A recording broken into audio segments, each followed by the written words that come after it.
Bom, agora que a gente viu como funciona a fenda única, vamos ver como funciona um par de fendas. E logo depois vamos ver como é que funciona uma rede de difração. Eu vou começar falando da rede, depois eu restringo para o caso de uma fenda dupla ou um par de fendas. A ideia é o seguinte. Antes eu tinha só uma única fenda de largura A. Agora eu vou fazer o seguinte. Distante por D dessa primeira fenda, eu vou botar uma segunda fenda, também de largura A. É a mesma largura, A para a primeira, A para a segunda. A distância do meio da primeira para o meio da segunda é Dzinho. Você pode botar uma terceira fenda, também distante de D da segunda, e com largura A. Uma quarta e assim por diante. Isso que é uma rede de difração. Uma rede com duas fendas a gente chama de fenda dupla. Daí para cima a gente considera N fendas, onde N normalmente é um número bem grande. Eu vou começar definindo as nossas variáveis. Azinho, como eu falei, é a largura de cada uma das fendas e D é a distância entre duas fendas consecutivas. Lembra do nosso eixo X que a gente definiu no caso de fenda única? Aqui a gente vai defini-lo de forma bem semelhante. Eu botei ele aqui em verde. Ó. O zero dele eu botei bem no meio da primeira fenda. Então, a extremidade da primeira fenda começa em menos A sobre 2 e vai até A sobre 2. Aí você vai subindo no eixo X, você vai aumentando o valor de X, até que você chega na extremidade, primeira extremidade da segunda fenda. Ela ocorre em D menos A sobre 2. A segunda extremidade, D mais A sobre 2, e assim por diante. Essa que é a ideia de uma rede de difração. Bom, vamos começar simplificando, né? Pensando só em um par de fendas. Eu só tenho duas. Eu botei aqui a onda Psi2, é a onda no ponto P, exatamente a mesma história, o antiparo. Esse índice 2 significa que eu tenho duas fendas. Qual é a ideia? Na fenda única, eu só integrava de menos A sobre 2 até A sobre 2. Eu integrava só sobre uma fenda. O que eu vou fazer agora? Eu vou integrar sobre a primeira fenda, sobre a segunda, sobre a terceira e assim por diante. Esse fator vai aparecer na frente de todas as integrais de todas as fendas. Bom, então o que nós temos aqui para duas fendas? Esse fator, que nada mais é do que uma onda esférica, a integral ao longo da primeira fenda e uma integral semelhante, mas não igual, ao longo da segunda fenda. Se o problema parasse aqui, era o de fenda única, estava resolvido. A questão agora é resolver essa segunda integral. Para resolver essa integral, eu uso um truque. Eu faço essa transformação de variáveis. X' é igual a x menos d. Então, com essa transformação de variáveis, você transforma a segunda integral para essa forma daqui. Ó. O que tem de interessante aqui? Esse é um fator exponencial vezes essa integral em verde. E se você reparar, essa integral é exatamente igual à sua primeira integral na primeira fenda. Então, levando esse resultado para cá, nós podemos escrever a nossa onda no ponto P, né, designado pela altura y, com duas fendas, nessa forma. O que está em preto nada mais é do que a gente tinha obtido para a fenda única. Só que agora eu tenho esse acréscimo desse fator, que no fundo vai ser um fator de modulação. Então, a gente pode reescrever essa expressão como o Psi1, padrão de interferência de fenda única, vezes o que está aqui entre parênteses. Bom, vamos considerar novamente o caso onde eu tenho N fendas. Então, eu tenho aqui o padrão Psi_n, tá, ok? Avaliado sempre no ponto P, que é designado pela altura y. Então, nós já vimos, temos um fator aqui que nada mais é do que uma onda esférica, integral ao longo da fenda 1, integral semelhante ao longo da fenda 2, da fenda 3, e assim por diante até a última fenda, até a fenda N. Usando um truque semelhante, A enésima integral você pode simplificar usando essa transformação de variáveis. X' é igual a x menos m menos 1 vezes d. Com essa transformação de variáveis efetuada para cada uma dessas integrais, você consegue reescrever a sua expressão para a sua onda com n fendas como sendo a nossa onda esférica vezes essa integral. Bom, você pode visualizar isso daqui como sendo o seu padrão quando você tem apenas uma única fenda presente. Bom, com n fendas, o que muda é você multiplicar o padrão de uma única fenda por essa soma aqui, 1 mais essa exponencial mais outra exponencial e assim por diante. Uma exponencial para cada uma dessas integrais, para cada uma fenda. Bom, botando em termos mais simples, né? Eu tenho aqui o padrão de uma única fenda, psi1. Essa soma pode ser escrita como este somatório, exponencial de menos i, ky, m, d sobre r0, onde m está sendo varrido de 0 até n menos 1. Bom, você pode identificar essa soma como a soma dos termos de uma progressão geométrica, a soma dos termos de uma PG. Isso fica com vocês. Isso, relembrando, né, é o padrão de uma fenda única e a soma dos termos de uma PG você sabe somar. O resultado dessa soma é esse daqui, ó. Então, levando esse resultado aqui dentro, finalmente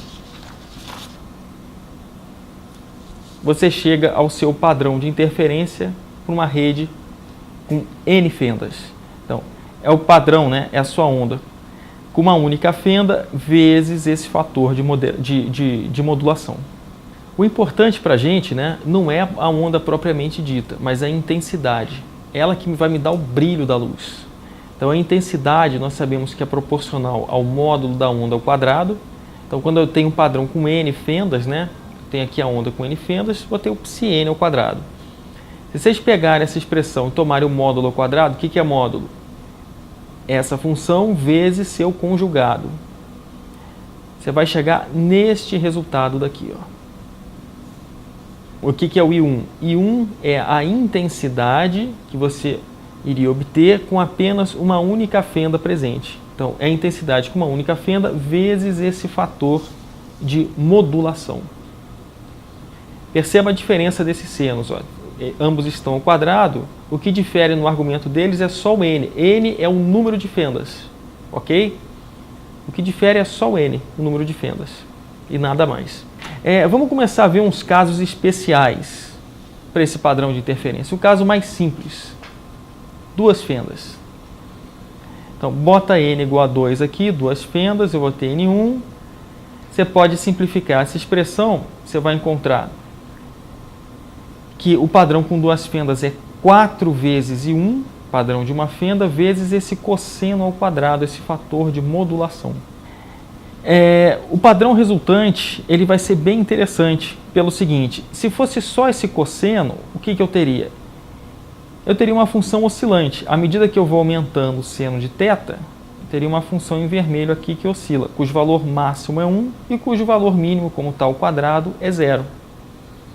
Mas eu não tenho só esse cosseno, eu tenho que multiplicar o cosseno pela função I1, que é a função que você encontra do padrão obtido com uma única fenda presente. Então, vamos ver como é que fica realmente o perfil do produto dessa função I1 por cosseno ao quadrado. Relembrando, a função I1 é o que você encontrava quando você tinha apenas uma única fenda presente. Era esse perfil aqui, ó, que está em preto. Tem esse máximo em 0, corresponde θ igual a 0, depois vai tendo esses zeros. Esse é o perfil da sua função I1. Esse perfil está traçado nesse gráfico aqui, ó, intensidade em função do seno de θ. Ele está em azul.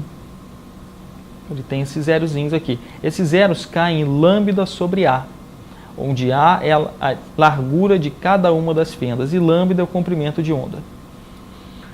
Cosseno ao quadrado tem seu valor máximo 1.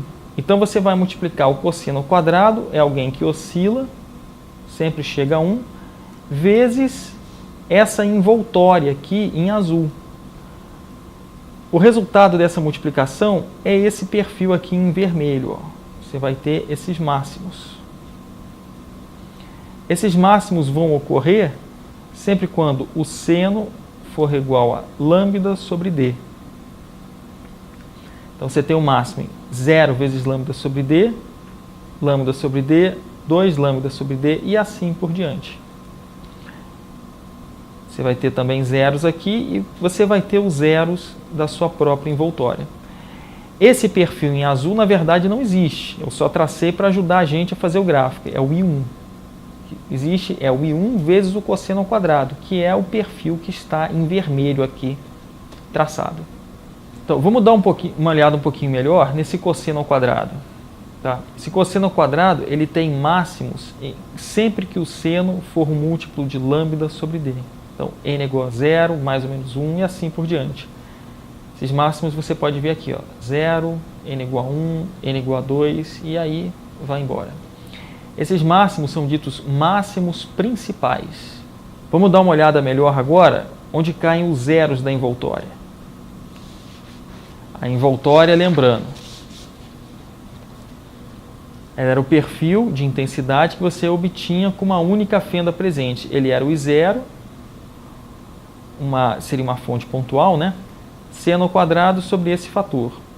Bom, essa envoltória vai ter zeros sempre que o seno se anular. E o seno se anula em múltiplos de lambda sobre A.